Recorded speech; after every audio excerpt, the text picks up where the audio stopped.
नमस्कार दोस्तों, आपका स्वागत है एग्ज़ाम फीवर यूट्यूब चैनल में। दोस्तों, आर्मी स्कूल में टीजीटी, पीजीटी और पीआरटी जिनकी वैकेंसी अभी निकली हुई हैं 1 अक्टूबर से 20 अक्टूबर तक ऑनलाइन रजिस्ट्रेशन करने का टाइम है। आज शाम को 5 बजे तक रजिस्ट्रेशन समाप्त हो जाएंगे। लेकिन अभी भी बहुत से लोग डाउट में हैं कि आज का आखिर योग्यता क्या है, उम्र कितनी चाहिए। इसके अलावा बाकी की पूरी जानकारी है वो मैं आपको बताऊंगा, और जो सिलेबस और एग्ज़ाम पैटर्न है वो भी मैं आपको इसमें थोड़ा सा कवर करूंगा। बाकी विस्तार से मैं अगले वीडियो में उसके बारे में भी बताऊंगा। तो फिलहाल देखते हैं, जैसे कि इस बार की जैसा कि अप्रॉक्सीमेटली बताया है 8000 टीचर की वैकेंसी है। टोटल इंडिया में 137 आर्मी पब्लिक स्कूल APS जो कि अभी चल रहे हैं, तो उन सभी में इनकी वैकेंसी है, उन सभी एग्ज़ाम में जाना है। सबसे पहले देखेंगे आखिर इनमें क्या क्या होता है सिलेक्शन प्रोसीजर में। तो सिलेक्शन प्रोसीजर में दोस्तों एक स्क्रीनिंग टेस्ट होगा, और सबसे बड़ी बात है कि आप अगर CTET या फिर TET आपने पास नहीं किया है तो भी आप स्क्रीनिंग के लिए जा सकते हैं, जो कि 21 और 22 नवंबर 2020 को आयोजित किया जाएगा, ऑनलाइन होगा। और उसके बाद जो इसके स्टेज 2 पर आता है वो है इंटरव्यू। इंटरव्यू के बाद है evaluation of teaching skills and computer proficiency. लेकिन इन सबसे पहले ज़रूरी है कि आपको योग्यता क्या होनी चाहिए। तो जैसे PGT है, PGT यानी कि पोस्ट ग्रेजुएशन टीचर, तो PGT में आपको कम से कम पोस्ट ग्रेजुएट होना चाहिए, वो भी 50% अंकों के साथ, और B.Ed आपने किया हुआ होना चाहिए 50% अंकों के साथ। TGT यानी कि ट्रेंड ग्रेजुएट टीचर, जिसमें आपको कम से कम 50% अंकों के साथ ग्रेजुएशन होना चाहिए, और B.Ed भी आपकी 50% अंकों के साथ होनी चाहिए। और PRT यानी कि प्राइमरी टीचर हैं जो, उसके लिए ग्रेजुएशन 50% अंकों के साथ मिनिमम, और B.Ed या फिर जो 2 साल का डिप्लोमा होता है DLED BTC टाइप में, वो भी कम से कम 50% होना चाहिए। लेकिन साथ में एक अच्छी बात दे दी है कि कोई भी अगर पोस्ट ग्रेजुएशन करता है 50% अंकों के साथ, अगर उसके ग्रेजुएशन में 50% से कम नंबर हैं, और अगर उसने पोस्ट ग्रेजुएशन किया है जो कि की है 50% अंकों से ज़्यादा, तो वो भी अप्लाइड हो जाएगा, एलिजिबल के लिए अप्लाई कर सकते हैं, यानी कि वो भी एलिजिबल होगा। कहने का मतलब ये है, आप समझ गए कि अगर किसी ने पोस्ट ग्रेजुएशन की है लेकिन ग्रेजुएशन में उसके मार्क्स 50% या उससे कम है, 50% से कम है, और अगर पोस्ट ग्रेजुएट में उसके मार्क्स 50% से ज़्यादा हैं, तो वो भी एलिजिबल हो जाएगा।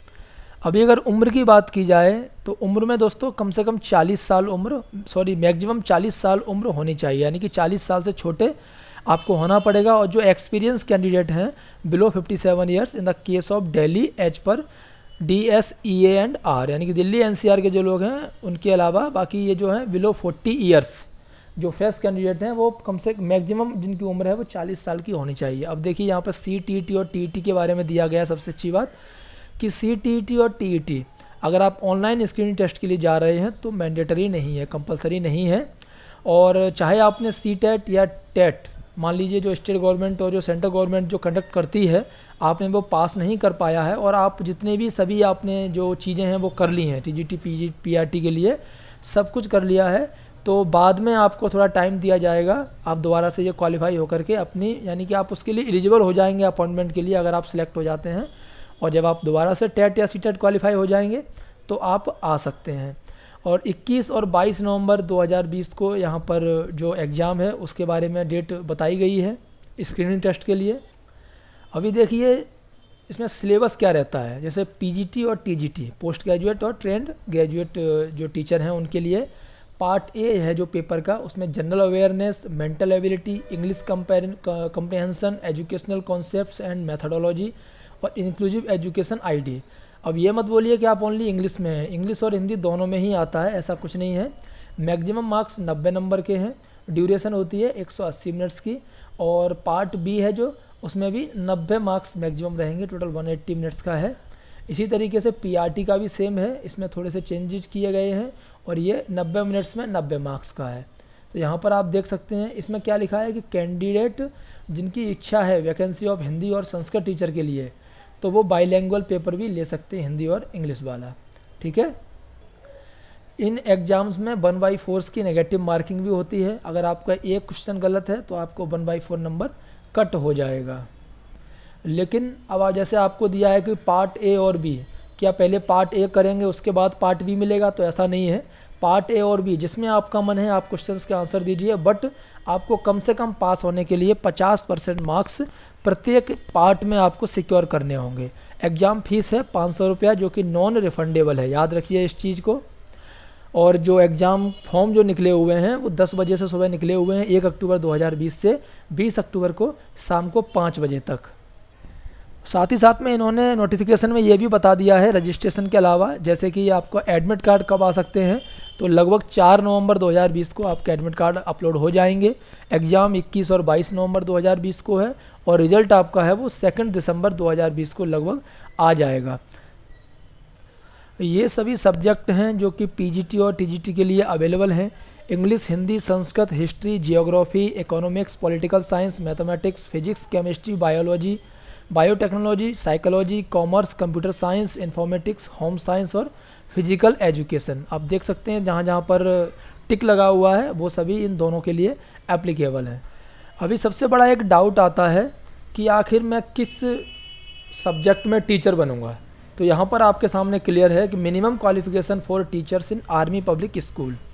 तो अगर जैसे पीजीटी के लिए आपने अप्लाई किया था तो इंग्लिश सब्जेक्ट तो कम से कम प्राइमरी के लिए क्या है, masters degree in English. Primary means main जो चीज़ है वो आपकी होनी चाहिए मास्टर्स डिग्री इन इंग्लिश और बीएड आपका होना चाहिए। और हिंदी सब्जेक्ट है तो आपकी मास्टर्स हिंदी में होनी चाहिए, बीएड तो सब में होना ही होना है। हिस्ट्री में आप टीचर बनेंगे तो कम से कम मास्टर्स हिस्ट्री में होनी चाहिए। जियोग्राफी में बनेंगे तो मास्टर्स जियोग्राफी में, और इकोनॉमिक्स में होंगे तो मास्टर डिग्री इन इकोनॉमिक्स। अगर पॉलिटिकल साइंस है तो मास्टर डिग्री इन पॉलिटिक्स, और एमए इन पब्लिक एडमिनिस्ट्रेशन या फिर इंटरनेशनल रिलेशन में भी अगर आप होंगे तो भी आप पॉलिटिकल साइंस के टीचर बन सकते हैं। बीएड आपको करनी ही करनी है। मैथ्स के लिए भी आपको मास्टर डिग्री मैथमेटिक्स में होनी चाहिए। और भी आपके सामने सभी सब्जेक्ट का दिया हुआ है। फिजिक्स के लिए मास्टर डिग्री इन फिजिक्स या फिर MSc education in physics from RCE या फिर एनसीईआरटी। केमिस्ट्री के लिए मास्टर डिग्री इन केमिस्ट्री या फिर बायोकेमिस्ट्री। और बायोलॉजी के लिए master degree in zoology, botany, और बीएड तो होना ही होना है। इसके अलावा post graduation in microbiology, molecular biology, agricultural botany, genetics provided in its preceded by graduation in botany और जूलॉजी। तो ये सभी अगर आप जब आप देखेंगे आपकी क्वालिफिकेशन क्या है, अगर आपने जैसे बीएड किया है और आपने मास्टर डिग्री साइकोलॉजी में किया है तो आप साइकोलॉजी के टीचर के लिए एप्लीकेबल होंगे। ठीक है दोस्तों, तो वहाँ पर वैकेंसी के ऊपर डिपेंड करेगा कि टोटल 8000 वैकेंसी जो आ रही हैं इनमें से किस डिपार्टमेंट के लिए कौन सी या कितनी वैकेंसी है। जैसे कि अगर होम साइंस है, आपने बीएड किया हुआ है और मास्टर डिग्री होम साइंस में है तो आप होम साइंस के टीचर के लिए एप्लीकेबल हो जाएंगे। सेम अगर टीजीटी की बात करें, जैसा का नाम है ट्रेंड ग्रेजुएट टीचर, यानी कि ग्रेजुएट डिग्री होनी चाहिए आपकी इंग्लिश में अगर आप इंग्लिश के टीचर बनेंगे, और बीएड आपने किया हुआ होना चाहिए। ठीक है, और इसके अलावा डिग्री इन हिंदी तो हिंदी के टीचर बनेंगे। कोई भी डिग्री संस्कृत में, मीन्स ये जो ग्रेजुएशन डिग्री है आपकी इन रिलेटेड सब्जेक्ट में होगी, आप उसी सब्जेक्ट के टीचर बनेंगे। इसीलिए बोला जाता है कि जैसे वैकेंसी आप जैसे जानते हैं सबसे ज़्यादा वैकेंसी होती है मैथ और साइंस में, यानी कि मैथ, फिजिक्स, केमिस्ट्री। तो ज़्यादातर लोग प्रेफरेंस करते हैं ग्रेजुएशन और पोस्ट ग्रेजुएशन मैथ और साइंस में करने का, क्योंकि जब अप्लाई करते हैं टीचर बनने के लिए तो जो रिलेटेड भर्ती है, जैसे ये फॉर्म निकले 8000, तो इसमें से क्या पता 2000 भर्ती सिर्फ और सिर्फ मैथमेटिक्स के लिए हों। तो इस तरीके से आपको फ़ायदा हो जाएगा उस समय कि अगर आपने बीएससी एमएससी मैथमेटिक्स से की होगी तो आप टीजीटी और पीजीटी के लिए बड़े आसानी से अवेलेबल रहेगी आपके लिए वैकेंसी। अगर आपके नंबर थोड़े बहुत ऊपर नीचे भी है तो भी आप आराम से हो सकते हैं। अभी पीआरटी देख लीजिए, पीआरटी के लिए पहली तो पसंद है कि सबसे कम से कम ग्रेजुएट तो होना ही होना है। उसके अलावा 2 साल का आपने डीएलएड डिप्लोमा भी चलेगा या फिर बीएड किया होना चाहिए। 4 साल का इंटीग्रेटेड कोर्स है बीएड जो आ गया आजकल, या फिर जो बीएड का इसमें लिखा हुआ है other than in early education candidate would be required to do a bridge course of 6 months in elementary education within 1 year of appointment. तो ये सब आपको करना होगा पीआरटी के लिए। अभी आप एग्ज़ाम सेंटर भी देख सकते हैं, आपने फॉर्म डाला होगा तो आपने ऑटोमेटिक खुद ही देखा होगा, लेकिन जैसे अगर आपके नियर बाई कोई भी सिटी है तो आपके लिए बहुत अच्छा रहेगा। आगरा है, अगरतला है, ग्वालियर, गुवाहाटी, ये सभी छोटे छोटे सिटी भी हैं। टोटल 74 सिटी हैं ऑल ओवर इंडिया में जहाँ पर आप एग्ज़ाम के लिए अप्लाई कर सकते हैं सेंटर के लिए। दोस्तों ये टोटल जानकारी थी TGT, PGT, PRT army public school के लिए। अभी इसका जो एग्ज़ाम पैटर्न और सिलेबस है उसे मैं विस्तार से आपको बताऊंगा अगले वीडियो में। तो आप लोग एग्ज़ाम पैटर्न और सिलेबस को भी अच्छे से समझ लीजिए, क्योंकि अब तैयारी का टाइम आ गया है, फॉर्म का टाइम निकल चुका है। धन्यवाद दोस्तों।